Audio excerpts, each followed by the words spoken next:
A lot can change in 10 years.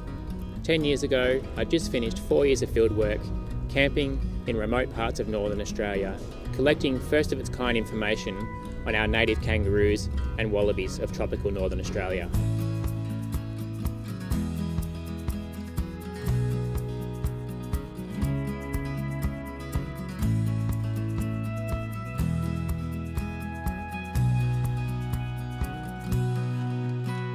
Since then, things have been great for me personally. With the exception of a few grey hairs, life has been good.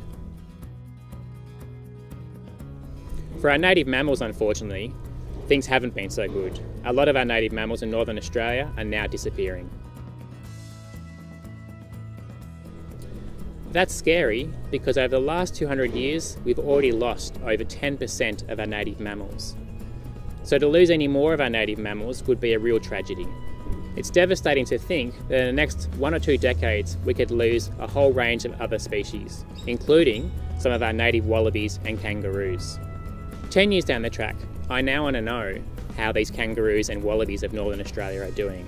And unfortunately we're hearing from Indigenous communities in particular that some of these species are disappearing, potentially because of inappropriate fire regimes, too many fires and at the wrong time of year, and for some of our smaller wallabies, large numbers of feral cats dining out at their expense.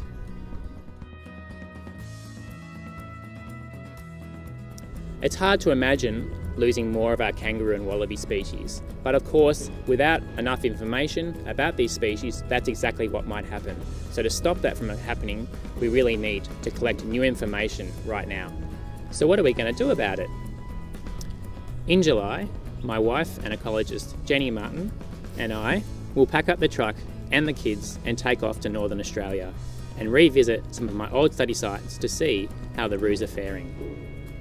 Ewan's dataset is one of the best of its kind in the world. We know so much about both the roos and their habitat across a massive area of Australia from 10 years ago. It's really rare to have this sort of information, but without it, we'll have no idea why these species are declining. So now we need your help to get back up there and find out what's happening to our kangaroos and wallabies. This is an opportunity that we just cannot afford to miss.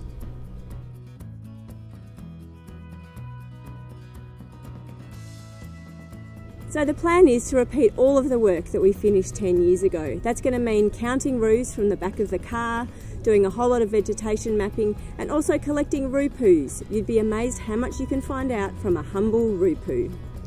But this time, we're also going to bring along some new technology. We're going to be putting out camera traps, particularly to find smaller wallabies like the spectacled hair wallaby. Ewan and I both also know just how important it is to take every chance we can to talk with the public about the sort of research that we're doing. So our plan is to talk with as many people as we possibly can along the way about the conservation issues that are facing our mammals in northern Australia. So we're going to be writing a blog from the field. You'll see exactly what we're doing, flies and all. We'll go on the radio whenever we can, whatever we can do to spread the word about what's happening to our mammals.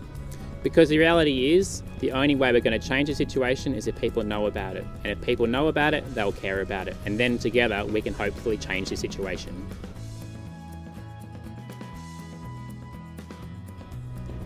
With your generous support, we'll be able to hire a 4-wheel drive to undertake this important work, including also buying the camera traps we need to find these rare wallabies. Please help us conserve Australia's iconic northern kangaroos and wallabies.